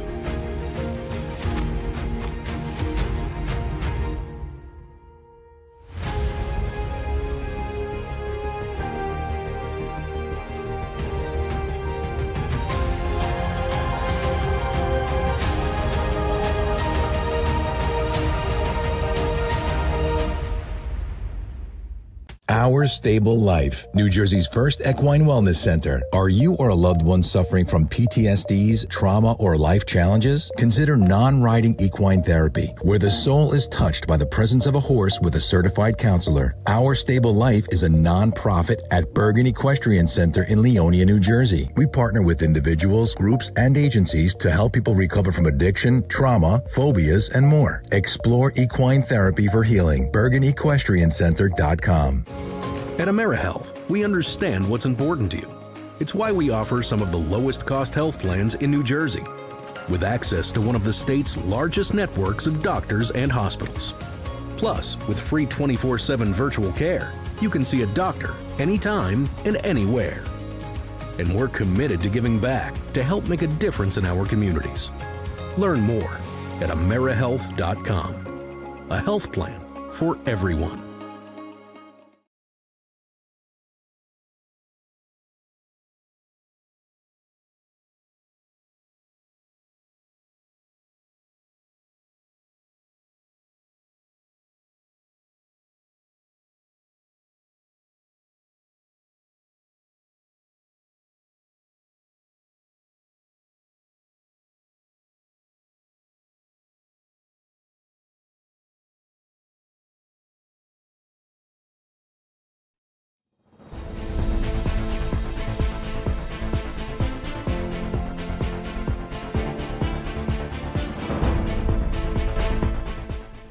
Oh, I'm sorry. Did you catch me drinking my Quick Check coffee? Pardon me. No shameless plug there. Love my Quick Check coffee. Nonetheless, good morning. It is 8 a.m. Thursday, November 6, 2025. Welcome back to On New Jersey Mornings. I'm Ken Rosato. We'll take your calls at 888-658-0234. Mixed sun and clouds today. It'll be windy, feel chilly. The wind will definitely make it feel chillier than normally, in spite of the fact the temps are going to be in the low 50s. We head to meteorologist Mike Favetta. Check of the full Garden State forecast in some parts of the tri-state. 50-mile-an-hour gusts in New Jersey, but 70 out on the east end of Long Island, right? Yeah, some very windy conditions, even up to a 50-mile-per-hour gust over at Newark Airport earlier this morning, even higher at some of the other city airports. So plenty of wind this morning, leading to a little bit of frost later on tonight. The growing season wrapping up here in New Jersey, with the tail end of New Jersey down toward Cape May County seeing that frost tonight, as well as eastern sections of Essex County, Hudson County, and Bergen County later on tonight. So some really chilly weather on the way after what was a windy overnight. Still at this hour, 8:01 this morning, gusts upwards of 30 miles per hour, and leading to some power outages now extending down toward Middlesex County, anywhere from 1 to 5,000 customers in each county without power this morning due to those very gusty winds overnight. So we start off this morning with temperatures right around 50 degrees, not all terribly chilly. It's actually about 9 degrees warmer than this time yesterday, but the air is dry with the dew points nice and low. And after a few quick sprinkles last night, if you wonder why the ground is a little wet or you have some remaining drops on the car, that was a little bit of light rain that came through just after dark last evening. As far as the wind chill, it takes off a few degrees. The wind is strong enough to make it feel like 39 degrees up in Sussex and 41 over in Newark. But as the winds relax this afternoon, it'll feel much more pleasant by the end of the day. So even though it's a very breezy first half of the day, it turns much more calm by this afternoon. And then we get another round of wind tomorrow, but this time it's from the south, pushing in very mild air that will take our temperatures well into the 60s, albeit with 40-mile-per-hour gusts tomorrow as well. So we're not quite done with the wind just yet. We get a quick round of rain tomorrow evening, leading to some drier weather taking over for the rest of the day for Saturday, and that will also keep temperatures nice and mild. So as we wrap up today in the 50s, the winds switch direction later on tonight, moving in from the south, pumping in very mild air for your Friday. Highs will be back up around 60. And then with a quick sprinkle tomorrow evening, we have another round of wind for Saturday, moving in from the south and west. And that will send temperatures into the upper 60s and potentially even nearing 70 degrees by Saturday afternoon. Then for Sunday morning, you get a quick morning sprinkle. That departs by later on in the day. Some of the showers could linger through the midday, but I think it's going to be a dry finish to our Saturday evening, leading to a really chilly start to the day on Monday. We'll get to that part of the forecast coming up with the 7-day. First, the mild half of the forecast, and that'll bring temperatures above average into the weekend. We'll tell you about the big chill, Ken, that returns for Monday. That's coming up in a few. All right. Thank you. By the way, Mike, you want to start World War III in New Jersey? Uh-oh. One of the sandwiches that my good friends at Quick Check sent, and I love them. I love my Quick Check. One of the sandwiches they sent, you want to guess what that is there? Taylor That is, ham? Or well, is it that's pork that. roll? There you go. Now you've started the war. Now you started the war. Is it Ken, Taylor how ham or many pork roll? sandwiches did they send you? I feel like you're about to They feed sent an me army like here. 4 or 5. Yeah, well, the army is right here in front of you, so you'll get to see what happens in the next hour. Yes, I will be eating my way through, and when I'm 900 pounds, I will tell you how I like it. Actually, everything so far Okay. has been so yummy, I But can't you'll be even tell you. happy and full, and you'll have a full tank of gas too, right? Because Quick Check, they fill it up with a smile. A cup of Quick Check coffee to wash it all down. Thank you, sir. All right. Thank you, Mike. We'll check in a second. It is 46 degrees. In terms of traffic, I just really have one crash I want to illustrate here. This is 295 at Route 33. So this is northbound by exit 63 in Hamilton Township. The left lane of the 3 lanes closed. You can see all that police activity, everybody getting off to the side of the road to avoid it. But that's causing about a 2-mile backup right now on 295. We have a disabled vehicle too on the GSP northbound north of the Driscoll Bridge and Woodbridge with the right lane blocked. And a crash northbound on the GSP north of exit 143C, which is Route 124 Irvington with the right shoulder blocked. Your approaches to the GWB right now, upper and lower level. pretty heavy. We see on the lower level, you'll see on the left-hand side versus the upper level. In fact, now both are heavy. So we're told 40 to 45 minutes in either approach to the GWB. Lincoln is 35, Holland is 25. 8:05 is our time, and for nearly 30 years, Nora Ambrose has lived with the painful effects of lymphedema. Now, for those who don't know, that is a condition that often follows cancer treatments, in this case, breast cancer treatments. It can dramatically affect the quality of life. But now, thanks to a groundbreaking new robotic procedure that is available at Hackensack Meridian, Hackensack University Medical Center, Nora's decades-long struggle has finally turned a corner. The hospital recently became the first in New Jersey to use the Simani surgical system. That's a new form of super microsurgery that allows surgeons to perform very delicate lymphatic repairs with a level of precision once thought impossible. So joining us now are Nora Ambrose, breast cancer survivor and the first patient in the state of New Jersey to undergo this procedure, and Dr. Richard M. Winters, chair of plastic surgery at Hackensack University Medical Center, who's helping to bring the life-changing technology to patients across the Garden State. Nora and Dr. Winters, good to have you on. Good morning. Good morning, Ken. Thank you. Good morning, So, Dr. thank you. Winters. Yes, good to see you Hi, both. Nora. And for those, you know what, we're going to talk to Nora first, but I'm going to give the Reader's Digest condensed version, then let Doc talk about it in detail. You get breast cancer, God forbid, and part of the treatment then causes the lymph nodes that filter, right, your blood, that get rid of the wastes. They get damaged. Now, as fluids go through, it swells them up. And when that happens, you get inflammation and pain. That's the Reader's Digest, and I'll let you explain it more clearly.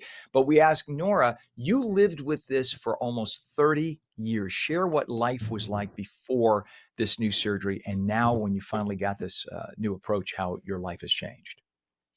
Yes, 30 years ago, I was diagnosed with stage 4 inflammatory cancer. And I did go through surgery, mastectomy, radiation, stem cell transplant. And as a result, I did develop lymphedema in my left arm. It did swell up, it got red. I also had like flu-like symptoms because you get an infection. So I had to take antibiotics. At the time, the only solutions that were given to me were physical therapy and compression sleeves. Well, physical therapy I could only do for so long, and I just depended on the compression sleeves to control the situation and antibiotics for the infections until I had my second bout with cancer, and that's when I learned about the lymphedema bypass and the new technologies that are now available for lymphedema patients. So how did you find out about it? Who told you about it? And then when you had that surgery, how has life changed? Well, when I had my second bout, Dr. Stephanie Cohen um, saw that I had inflammation in my arm, and she suggested that I contact Dr. Winters and Dr. Van for a consultation to see if there was anything that could be done in my situation. And that's how, after I had my second mastectomy and I was through with those surgeries, I did have a consultation with Dr. Van, and it was determined that I was a candidate for a lymphatic bypass. And how you're feeling today? I'm feeling great. The swelling has gone down. I do continue using a compression sleeve. I have an appointment with Dr. Van this afternoon, a 3-month checkup, and we'll just have to study it for the next 12 months and see if things continue on the right path. And now we talk to Dr. Winters. Thank you, Doc. I'm sorry to keep you waiting too. So this is amazing surgery. Talk about what this is. In fact, did I give the Reader's Digest definition? Okay. Please talk about lymphedema and how this procedure works. Ken, that was an absolutely remarkable synopsis. I'm shocked. And so real credit to you to pick up all that and communicate all that information in such a short period of time. But what's interesting about lymphedema is that our treatment for breast cancer, both surgically and medically, has dramatically changed over the last 40 years. And certainly over the time since Nora had her first surgical breast resection, her chemo, her stem cell transplant, and radiation. So we're a little more kind and gentle with regard to the therapy, particularly with the number of lymph nodes that are removed these days. So even though the incidence of lymphedema and arm swelling has decreased, there hasn't been a treatment available other than lymphatic therapy and massage, medical treatment with diuretics and other medications, antibiotics when you get infected, elevation, restriction of activity, and certainly compression garments. But as Nora has eloquently stated in other venues, the breast cancer patients almost hate their compression garment as much as they fear the recurrence of their breast cancer. And so a couple of very bright people in microsurgery and plastic surgery figured out that you could properly select patients by doing a study called lymphoscintigraphy, where you inject dye into the web spaces of the finger, and you can use a special type of X-ray machine to identify exactly where those lymphatic vessels are obstructed. And then, if the patient is proven to be an appropriate candidate for surgery, you can actually bypass that lymphatic channel to an open vein right next to it. You can do it through a 1 or 2 inch incision as an outpatient, and you can actually do several bypasses in the same extremity. Patient goes home the same day with their arm wrapped up, hardly any pain, essentially no recovery, and then typically what you like to see over the first couple of weeks is a dramatic improvement in arm swelling as measured by the circumference at different points on the arm, and hopefully in symptoms like achiness and pain, and an improvement in level of activity, and certainly a decrease in the morbidity of things like infections that require medical attention. So there's another side to the whole thing, which is it's an enormous cost to individual patients. And if you reverse engineer the math, somewhere around 15 to 20% of women who've had radical breast surgery for breast cancer, with or without radiation, will develop clinically significant lymphedema that can be remedied with this type of operation. So there are literally thousands of women in the state of New Jersey alone who are untreated and unaware, who are spending thousands of dollars per year on garments and other treatments that their insurance doesn't cover. So, Amazing. Well, yeah, it is just amazing that we are in a state where you can now get to this point, because for women to say, is the treatment even worth the amount of pain and suffering I'm going to have later? But to have figured it out the way your folks have figured it out is just remarkable. Nora Ambrose, well, breast cancer survivor. Yes, go ahead, Doc. I was just going to say a quick word about the robot, because it really is remarkable that we have such a progressive administration at Hackensack Meridian Health. They recognize the need, and we have a very robust robotic program in terms of our general surgery, urology, orthopedic surgery programs, and they were very quick to agree to purchase it and start the program. You really can't do this surgery effectively without the robotic technology. The vessels are too small. I don't mean to step on you, Doc. The computer's going to kick us off in about 20 seconds, but I have to thank you both. Nora Ambrose, breast cancer survivor, Dr. Richard M. Winters, chair of plastic surgery at Hackensack University Medical. God bless you both. May you continue to have good health, and your incredible brain should be put on display for the great work you do, Doctor. Thank you both for coming on this morning. Thank you. And we are coming right back.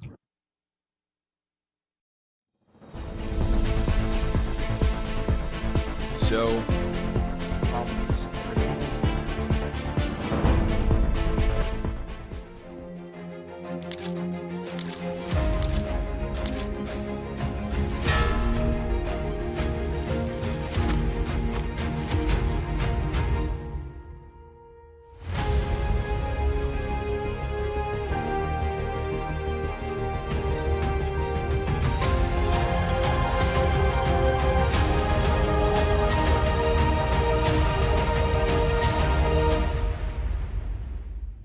Our Stable Life, New Jersey's first equine wellness center. Are you or a loved one suffering from PTSDs, trauma, or life challenges? Consider non-riding equine therapy, where the soul is touched by the presence of a horse with a certified counselor. Our Stable Life is a non-profit at Bergen Equestrian Center in Leonia, New Jersey. We partner with individuals, groups, and agencies to help people recover from addiction, trauma, phobias, and more. Explore equine therapy for healing. BergenEquestrianCenter.com.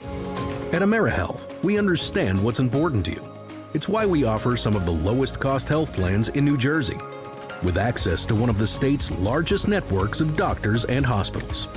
Plus, with free 24/7 virtual care, you can see a doctor anytime and anywhere. And we're committed to giving back to help make a difference in our communities. Learn more at AmeriHealth.com. A health plan for everyone.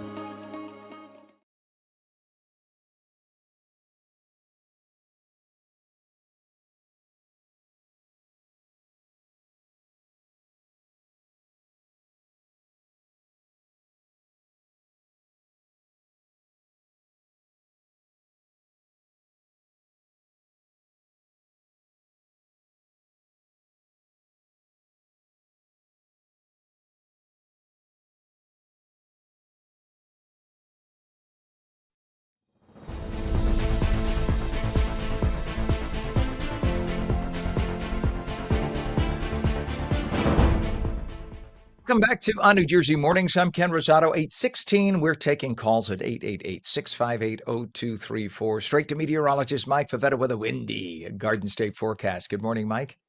Windy, yeah, it'll wake you right up when you step outside. Very breezy conditions overnight into this morning. Peak wind gusts across the Hudson over on Long Island. More than 70-mile-per-hour winds, near hurricane strength. Well, here in New Jersey, out on LBI, Beach Haven had a gust of 51 miles per hour overnight. 49-mile-per-hour winds in Sandy Hook, and 47-mile-per-hour winds in Newark. Very gusty conditions with that northwesterly breeze. More than 4% of customers in Warren County waking up with no power this morning. As a result, 1% of Passaic customers, 3.5% of Sussex customers. So very, very breezy conditions. Looks like the power has been restored there toward Monmouth and Ocean County. Earlier, you had some sporadic outages. Well, those winds remain today with some frost later on this evening, because once the winds calm down, the dry, cool air is in place. And so northeastern Bergen County and even eastern sections of Essex County, east of the Garden State Parkway, down toward the river, and then Hudson County, featuring the gusty breezes as well, even right down through Union County. So all of the frost that will take over for tomorrow morning, leading to a chilly start. End of the growing season. Bring in the sensitive outdoor plants if you want to keep them for a few more days, because while it's mild this weekend, it gets very cold, and there's a hard freeze on the way by Monday and Tuesday of next week. Wrapping up today with mostly sunny skies as the breezes will relax and temperatures climb into the mid and upper 50s, likely getting to 60 by the end of the weekend, with Saturday featuring some mild weather. The clouds showing up as a few sporadic clouds here coming off of the Great Lakes. This is already lake effect snow. It's that time of year. The season is upon us with the dry, chilly air coming on down from the south and west. But we get one more weekend of mild weather. Could be up near 70 by Saturday afternoon in spots, then a few late night showers into Sunday morning, clearing by the afternoon, and then really chilly weather shaping up for early next week. We'll tell you all about it, Ken, coming up in just a few minutes. All right. Thank you so much, Mike. Right now, we have a temp of 47 degrees in northern New Jersey, 47 in Trenton as well. In terms of traffic, this just popped up. Let's take the Route 3 cam if we can, Pam. This is on Route 3. Look at that mess. Yuck. So Route 3 westbound, not east, but west. Usually this hour we have eastbound issues. This is Route 3 westbound at Main Avenue in Clifton. This is stretching all the way back to like Route 21. So that's a couple miles. The right lane of 3 lanes is closed, and that is causing the mess you see on your screen. So Route 3, and of course, then you have rubbernecking on the other side, on the eastbound side, and that is what you have on Route 3 right now. So that is through Clifton. And now just popped up, look at this, as we speak, I-80 express lanes has a crash. This is west of exit 67, River Road, Hackensack. That's a busy area, left shoulder closed. We'll get that traffic cam in a few minutes for you, but that's going to cause massive delays. We have a crash on 295 northbound at exit 63. That is Route 33, Hamilton Township. Left shoulder is closed. We've had that going on for about an hour now That is again 295. There it is, right there on your screen, 295 northbound at exit 63 Hamilton. And your approaches to the Hudson River. Lincoln Tunnel is telling us 35 minutes, 25 minutes at the Holland. GWB upper and lower levels quite heavy right now. The upper level is a little bit better, not by much. They both look like they're not moving. We're told 35 minutes for the upper, it says, and 45 for the lower. I think they're both going to be closer to 45. Looks like the upper's not moving now at all. 8:20 is our time, and as the holidays draw closer, one New Jersey favorite, my favorite, is serving up the flavors of the season with a delicious twist. Quick Check is rolling out its brand new harvest menu. It features thick-cut, home-style turkey, hearty stuffing, even a cranberry-infused multi-grain roll. Why, look at this. I just happen to have one right here that I've been eating all morning long. No lie. Check this out. So you have the roll, you see the cranberry in the roll, and it's soft and freshly made. This is not something that's been sitting on a shelf. So the New Jersey-based convenience chain is bringing comfort and nostalgia to customers across the Garden State. And joining us this morning to tell us all about these festive new creations, Amanda Shemansky, Director of Marketing for Quick Check. Good morning to you. Good morning, Ken. How are you? Amanda, I am now in my happy place because you go, there's a Quick Check not too far from me. I just, in spite of the fact that we have you on, no joke, I have been drinking Quick Check coffee almost every morning, probably for a year. And the Quick Check near me knows me by name. Yeah, so I love Quick Check. And for those who don't realize, I'm not going to pick cheers. Hey, salute. There you go. To you. Salute. And there's really coffee in there for those who think I'm kidding. There's really coffee. I'm drinking it. Excuse me. I'm having this Quick Check Thanksgiving sandwich. For those that don't know what that's about, so we have, look at that. It's actual thick cut real turkey. It's not that preformed stuff with cranberry sauce. You got your stuffing. And this is, I'm going to take a bite on camera and talk with my mouth full. Excuse me. Crazy, Amanda. That tastes like my childhood right there. That is childhood Thanksgiving. What made you guys think of doing that? And forgive my mouth being covered. I don't want to talk with a full mouth. But what I'm made so you glad that think you're of doing enjoying it.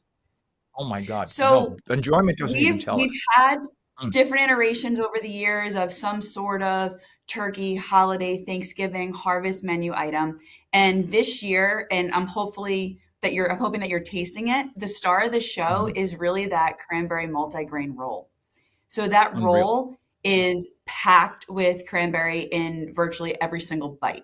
So that is by far the number one ingredient and something that is super unique, super special to Quick Check. We haven't seen it on any other menu. Whereas, a Thanksgiving style, a harvest style, we often see in our market. But that roll is something that the culinary team brought to the table and said, this is an absolute must for our menu. I will share with you that when you first came out with it, and I saw in the window, they had it advertised at my Quick Check. Yeah. And I tried it. And I said, if it's no good, whatever, I tried it. And I went back, I'm not kidding, later in the day for a member of my family to try it. I did that. And then I saw that one of the other sandwich chains, I won't say which, had, right after you introduced it, they introduced it. And I tried theirs. And it was okay, but they don't have the roll. You guys have the cranberry roll. Made all the difference in the world. And just so that here, let's just cause World War III. Your folks at my local Quick Check were nice enough to send that. And that is a cheese, egg, and what would you call it? Taylor ham or pork roll? Is that the pork roll? Pork roll. So we're calling it pork roll. Yes. That's my babe. I'm sorry. So that's the pork roll, egg, and cheese, right? And that's on a fresh baked Portuguese roll. That roll that you're eating, Ken, is delivered every single morning to every single Quick Check location from Teixeira's Bakery, which is right in our own backyard. For those who have not had a Portuguese roll, I mean, I'm Italian, and you would think, the Italians say, Italian bread. Portuguese rolls are to die for. And that is as fresh as could be. It's toasted with butter as a breakfast sandwich. You absolutely cannot go wrong with it. Yeah, it's delicious. This is, I think, for people who don't realize, you guys do everything fresh when you come in. It's fresh to order. Yes. That's the amazing thing. It's not a pre-wrapped sandwich in a refrigerated case. This is the real deal.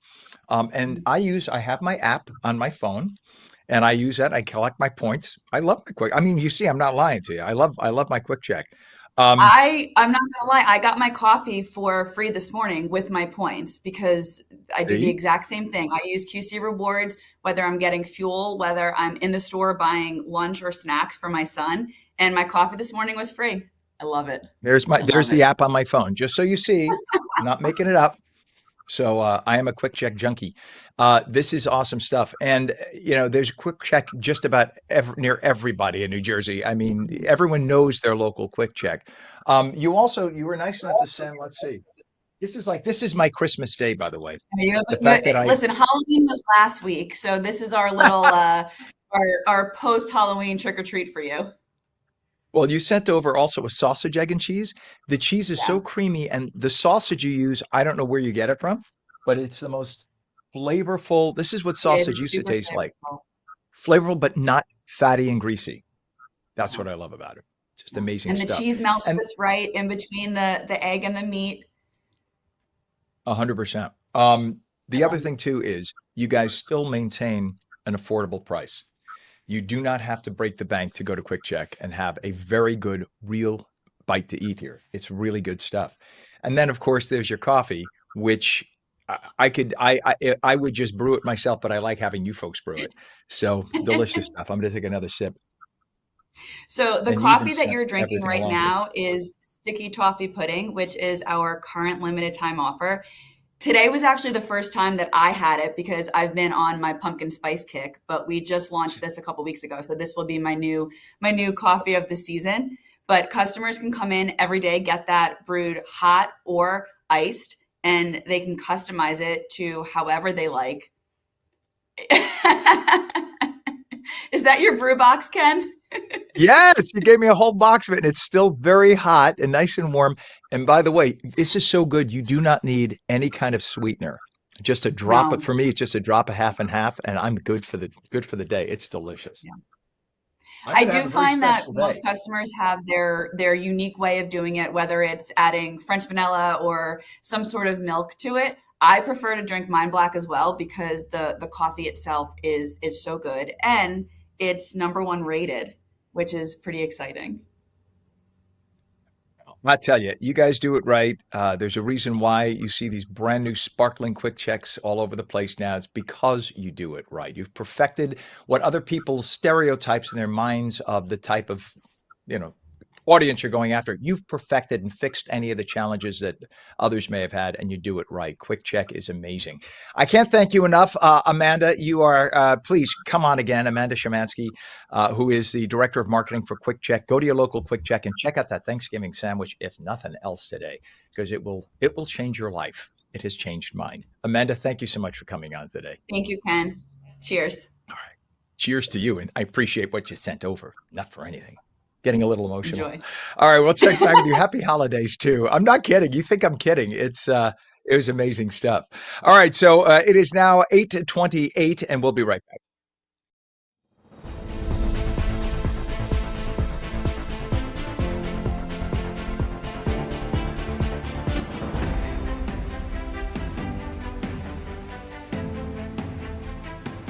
Hey, New Jersey, want to choose how you live as you age? Tune into AARP New Jersey's new show, The Power of Us, the show that celebrates aging with dignity, purpose, and joy. From protecting yourself against fraud, to staying healthy and aging in place, to finding purpose through volunteering, we've got the tools, tips, and stories to help you thrive. Join us on ONNJ and discover the power of us.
A very good morning to you. It is Thursday, November 6, 2025. Right now, 47 degrees at 8:30. I'm Ken Rosato. Welcome back to ONNJ Jersey Mornings. We're going to have a bit of mixed clouds and sun today, but windy. It's going to make that feel chilly outside. Highs in the low 50s. And straight to meteorologist Mike Favetta with a detailed Garden State forecast. Mike, this is when the fronts clash, right? This is when the hot and Yeah, cold come together. And you there's a meteorologists lot get all clashing. excited, and I just grab a parka. And it's why there's so much wind, because a lot of feedback I say from everyone saying, why is it so windy? You can't walk down the street without your hat blowing off. And yet here we are with another windy morning. Gusts starting to calm down from earlier gusts over 49 miles per hour. Had some 50-mile-per-hour gusts across the state. Now they're in the 20 to 25-mile-per-hour range as of 7:31. Excuse me, 8:31 this morning. We start off the rest of the day with a calmer breeze into this afternoon, and that'll allow temperatures to warm into the upper 50s, which is pretty average for the first week of November. Get to 59, sun setting 4:47 this evening, so nice and early. As the clouds cleared out this morning, we have nice dry conditions for the rest of the day. The futurecast shows temperatures warming into this afternoon, only into the upper 40s and low 50s, but still plenty of chilly weather on the way for tonight. Then we get another round of mild weather tomorrow with another breezy day, thanks to those winds from the south. And then a quick shower comes through tomorrow evening before clearing into Saturday morning. Saturday afternoon is another very warm day, minus the wind. So Saturday afternoon feels great, up near 70 in Trenton, 67 in Newark, and 67 in Hackensack. And again, that's in the shade, so it'll feel lovely in the sun. And then we have a quick sprinkle that comes through early in the morning on Sunday. Could give us some early morning showers on Sunday before departing by the afternoon. There's our high pressure slew scooting on by, giving us the clear weather today and tomorrow. And then another quick front for tomorrow night gives us our shower. Here's our light rain for early Sunday morning. It doesn't last very long. It clears out by the afternoon, and then the chill is on. That front passes by, setting the stage for a very cold start to next week. Likely see some freeze warnings go up across the places in New Jersey that haven't had freeze warnings yet. And of course, is after a very mild finish to the week and weekend. 66 on Saturday as a statewide average. Again, some places could hit 70. And then we cool off a little bit into Tuesday and Wednesday. Actually, cool off a lot of it. We're down around the freezing mark for most of New Jersey with a wind chill on Monday and Tuesday morning. It will feel like the 20s. So even down the shore, lovely to start off this weekend. I have a feeling people will be strolling on the beaches and boardwalks with temperatures that warm on Saturday afternoon. And then the real chill settles in. Yeah, we'll be back to feeling more like early December rather than mid-November come early next week. So a big shock to the system about 5 days away, Ken. We'll talk more about the drought with the new drought numbers in from the Drought Monitor service to let you know how that's doing after all of the rain we've had in the last week or so. Hopefully we put an end to the drought across New Jersey in some spots. Very important. We appreciate that, Mike. Definitely. Thank you, sir. It is 47 degrees now, northern New Jersey and in Trenton. And in terms of traffic, let's go over to Route 3 because this is getting even uglier than it was. There's a crash now, Route 3 westbound at Main Avenue in Clifton. The right lane of the 3 lanes blocked. And look at what you have, practically immobile traffic there headed westbound. Thank you for the wider shot, folks, at traffic control. And the eastbound folks are definitely rubbernecking a bit. That's causing a little eastbound delay, but the main problem is westbound. That's about 3 miles of severe slowdown through there. Over to Route 80, we have a crash now at the express lanes westbound west of exit 67, which is River Road in Hackensack with the left shoulder closed. Again, Route 80 in Hackensack, and that is causing a lot of delays. 295 northbound, there's 80 right there with the delays. Definitely. Well, now we have a frozen camera. But yeah, there are the delays there, Route 80 in Hackensack. 295, we have a crash now northbound at exit 63, Hamilton Township, left shoulder impacted. Left lane of the 3 lanes closed right now. And we have a disabled vehicle, 76 eastbound by exit 1A. That's down in Belmar, closer to Philadelphia. The ramp lane is closed. Also down Wires Route 46 westbound, east of Knowlton Road in Knowlton Township with the right lane of 2 lanes closed through there. Your approaches to the Hudson River, 35 minutes across in the Lincoln right now, 20 to 25 of the Holland. GWB upper and lower have been a mess all morning. Just volume, but really, really heavy traffic right now. We have, of course, the Wheel of Death as they upload the camera data from the traffic center. But right now it is, trust me, you could see the volume there. Upper and lower levels are jammed. It's about 40 to 45 minutes in either way. 8:35, and moving into a new home can be exciting, but also a little overwhelming. From finding the best local businesses to learning about schools and parks and community life, new homeowners have a lot on their plate to discover. Well, welcome to the neighborhood makes the transition a little warmer by greeting new homeowners with hand-delivered folders filled with local resources and special offers from all the nearby businesses. William Youngblood is partner at Welcome to the Neighborhood. Robin Salmary joins him. Good morning to both of you, William and Robin. Good to have you here. Go ahead, you go first. Good morning. Good morning. Good morning. Well, tell us what inspired the idea of Welcome to the Neighborhood. So I've been in real estate for 20 plus years, and every time a new homeowner, buys a home, moves in, there's always questions. Who's like you said, where's the best park? Where do we go? How we're meeting people, businesses, we need to get something painted, something done. So it's just fielding all those questions from new homeowners. There's just a real need for everybody that moves in. Yeah, and I mean, even things like what's the local hospital, things like that.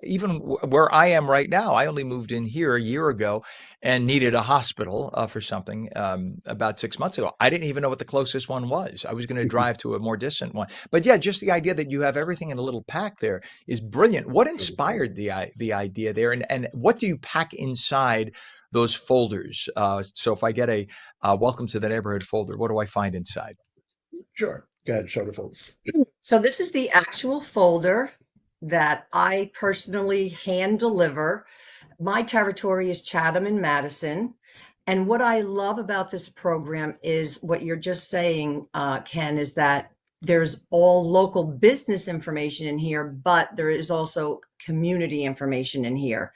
So in other words, it's a true community resource packet for the new homeowner. And what goes with this is a website, welcometourneighborhood.com, that the new homeowner can go on to.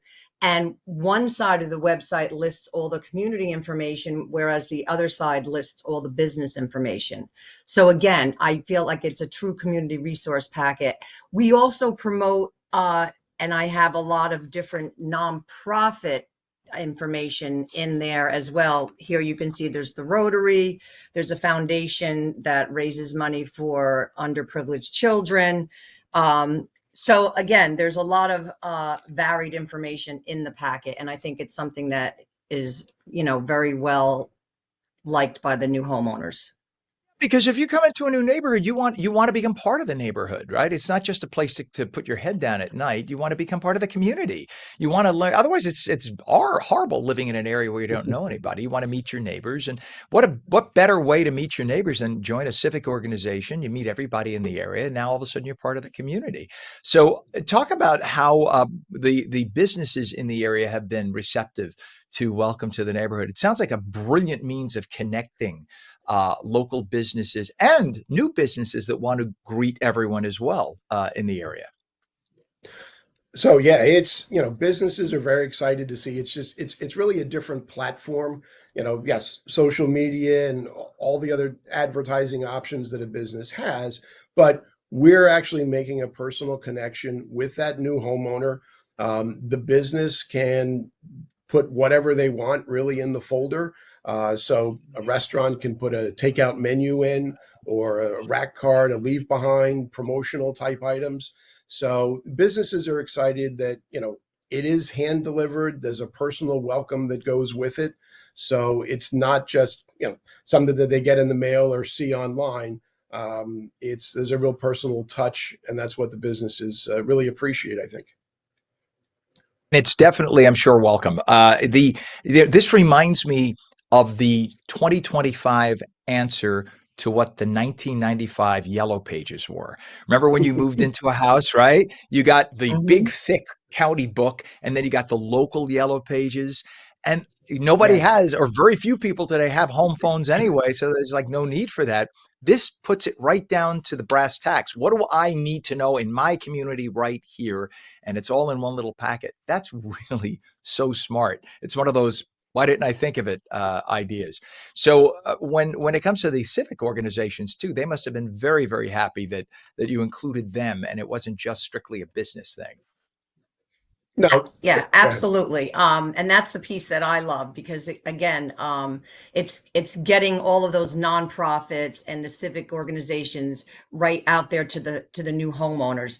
And I have to say too, as a rep that's been doing this for a very long time, the reaction that I receive from the new homeowner when I ring the doorbell, and at first they're a little hesitant who's at the door, and then when I say who I am and what I'm giving them, they're usually elated and so impressed that their community has something like this, so it really is a very positive interaction. Yeah. Do you even like do churches, temples, religious organizations in there too, or is that Yep, something yes, separate? absolutely, Perfect. absolutely. Yeah. So When you any, move like I into a said, any neighborhood, you want community you organization. right. You move into a neighborhood, you want to know, you have your checklist of I want to know my supermarket, my deli, I want to know the best pizzeria in the area, I want to know the best Chinese food, I want to know, the civic organizations, the church, etc. And that's when then it becomes a home when you have your routine, right? You have everything around you. And the fact that Welcome to the Neighborhood does all that, puts it all in a packet is brilliant. What kind of effort goes behind putting all that together? That must be a lot of work on your end. Well, I usually designate a certain time, like once or twice a week. I believe in, I have a cabinet that has all my brochures in it. And yes, I just sit there for a while and assemble, say 20 folders at a time, that are ready to go out when I'm going to go out and deliver. I try to usually go out on Saturdays for the most part because I want to really get the person at home if possible. Um, so yeah, it's a little bit of work, but I just feel it's very worth it. Well, it sure looks like you put in the effort. It's just a good thing to have. It's a wonderful community resource. I can't thank you enough, William Youngblood. And I'm sorry, you know what? I didn't have your name down before, so now I got to look up. Robin Selmeri, forgive me for looking away. That's It's okay. good to have you both on. I would love to see you in my neighborhood. I wish you were in my neighborhood when I moved in. But it's a great thing. Welcome to the neighborhood. When they come knocking at your door, take that brochure and take advantage of all the great neighborhood things that they're showing you. So we thank William Youngblood and Robin Selmeri. Welcome to the neighborhood. Thank you for coming on this morning. Thank you. Thanks, Ken. You bet. It is 47 degrees now, 8:42. Mixed sun and clouds today. Very windy. Wind is going to make it feel chilly. Highs low 50s. You're watching ONNJ Mornings for your Thursday. We'll be right back.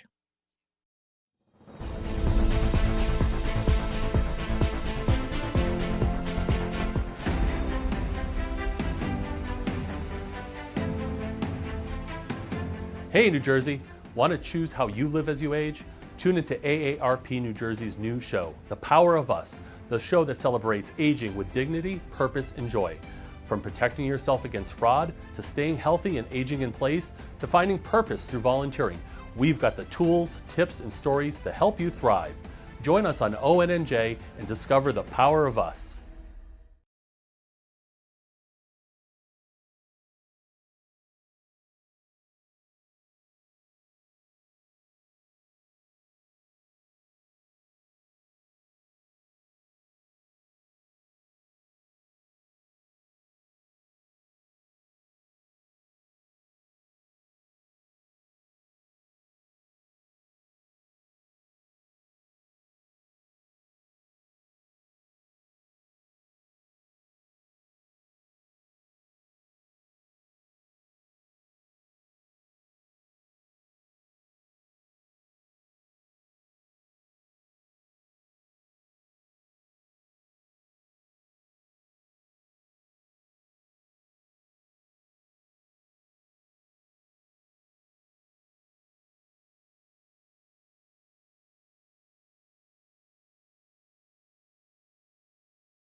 Welcome back to ONNJ Mornings. I'm Ken Rosato, 8:45. Straight to meteorologist Mike Favetta with the Garden State forecast. Mike?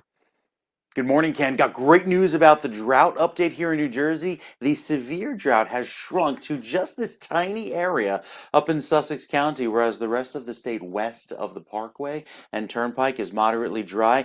We're doing pretty good, and we've made a lot of progress considering how just a few weeks ago, most of northern New Jersey was in a severe drought. So as we enter dry season, it's always good to see that surplus of rain, even 163% of normal down toward Toms River and even LBI. Seeing a lot of rainfall down there, and the deficit has certainly been made up in the last 30 days, even back over toward places of Sussex and Morris County, where your rainfall deficit has fallen back down to just under a ½ inch. We are dry through the rest of the afternoon today, less wind developing as well. Even though we started the day really gusty with those gusts upwards of 50 miles per hour, we'll see those calmer winds take over throughout the end of the day. Dry weather forecast and warm weather specifically through temperatures through the middle of November for the Midwest. We tap into some of that warmth, but it's the slightly drier than average weather through the middle of November that may set up across portions of southern New Jersey.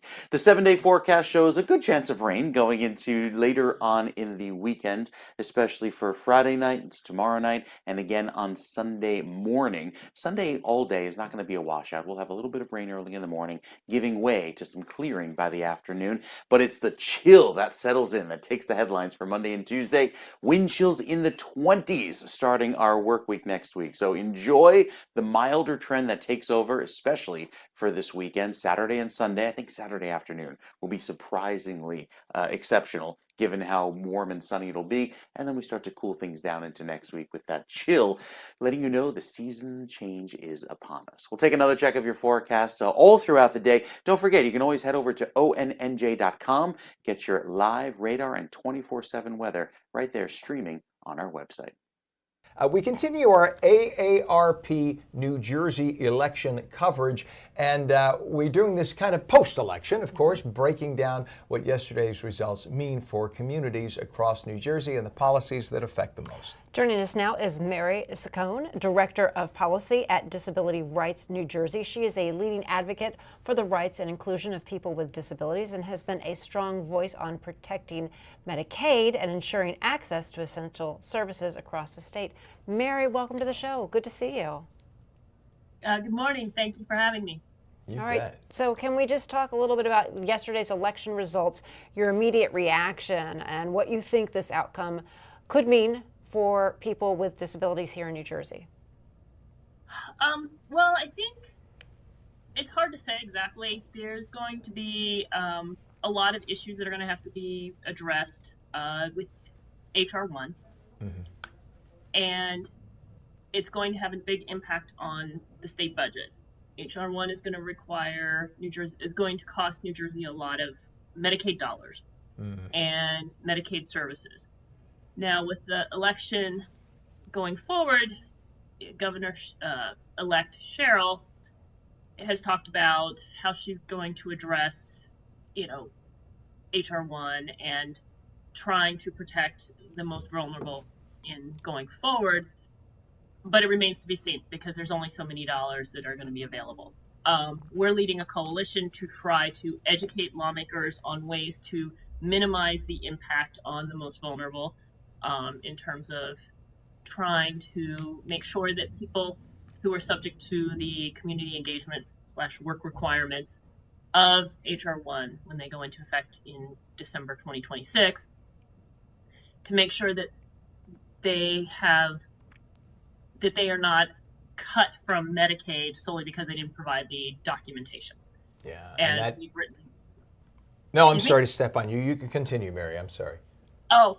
No, we have my organization and our coalition has written to the state officials about ways to try to minimize that, such as gathering data, work data, income data from sources that they already have so that they know that they're already working, they're meeting the income requirements in terms of showing community engagement so that they don't have to show that. So it's automatically given, and that way they don't get cut because they don't provide the documentation, but the state already has that documentation to know that they're already meeting those requirements.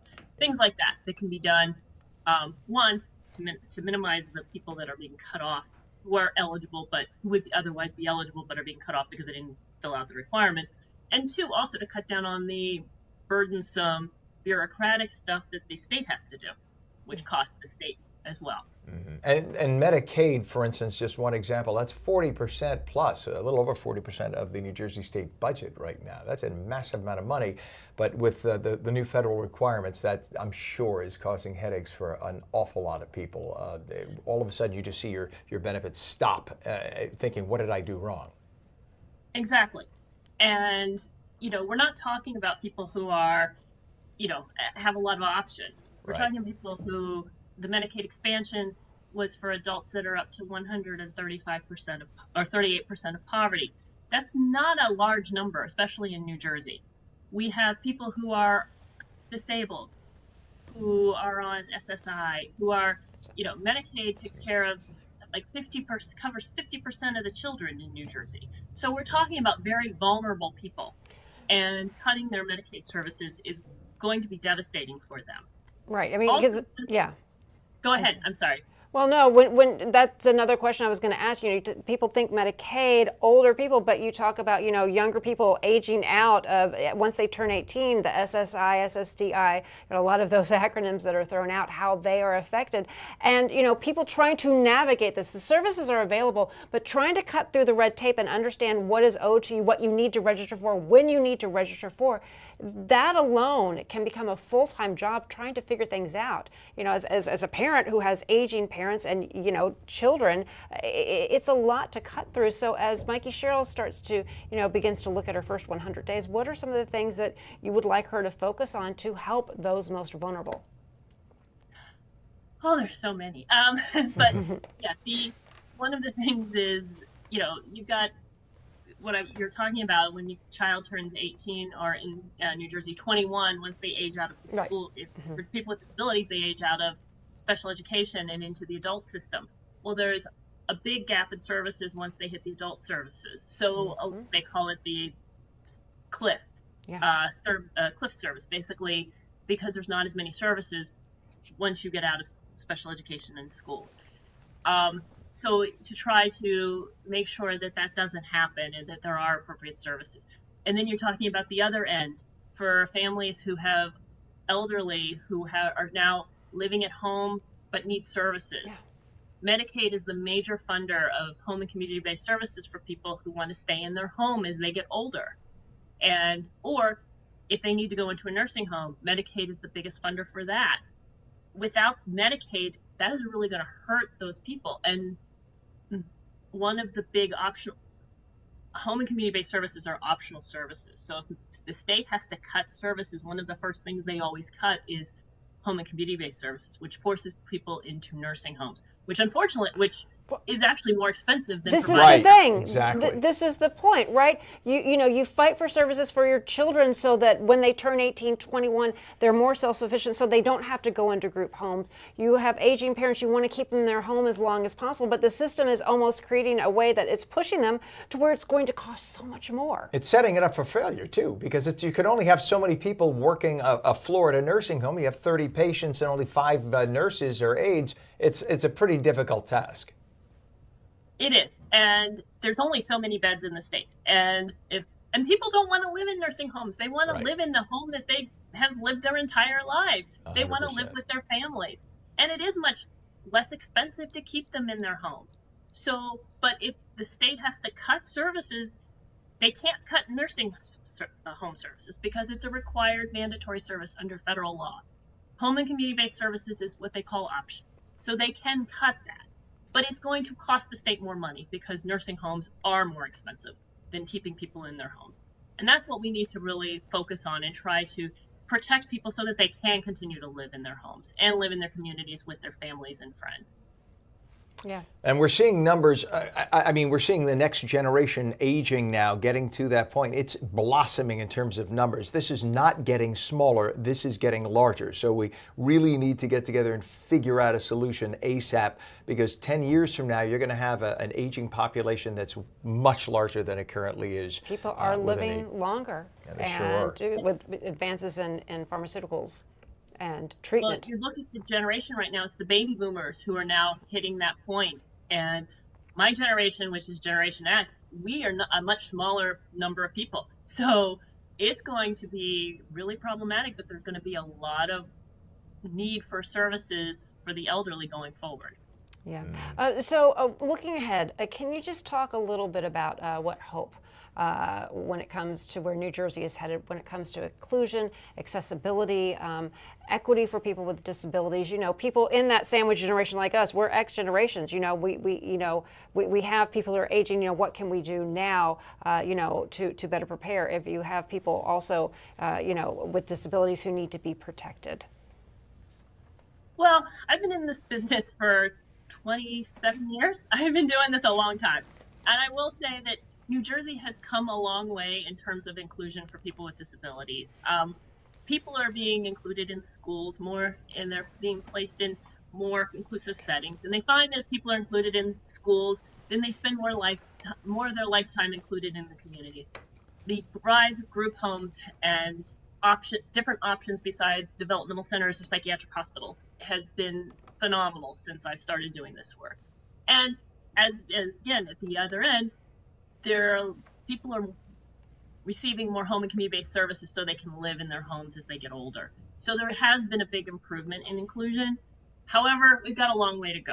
And it's really important, and that's something we've been fighting for many years, because inclusion means participation in society. It means being working in competitive integrated employment. It 100%. means being part of your community, going to the local churches, And not just warehoused, and not being warehoused. You want to be part. That's the whole point of life, and that's what we want to strive for. I didn't mean to cut you short, Mary, only because we're at the end of the show.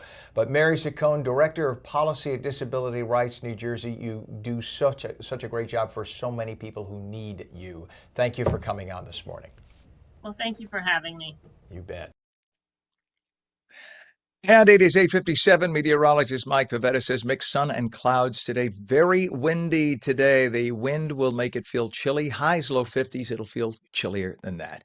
And that is on New Jersey Mornings for your Thursday, November 6th, 2025. I'm Ken Rosato, and we'll catch you again starting tomorrow morning, bright and early, 7 a.m. We hope you join us then. Tell all your friends about us. Have a great day, and thanks for watching on New Jersey, ONNJ.com. Take care.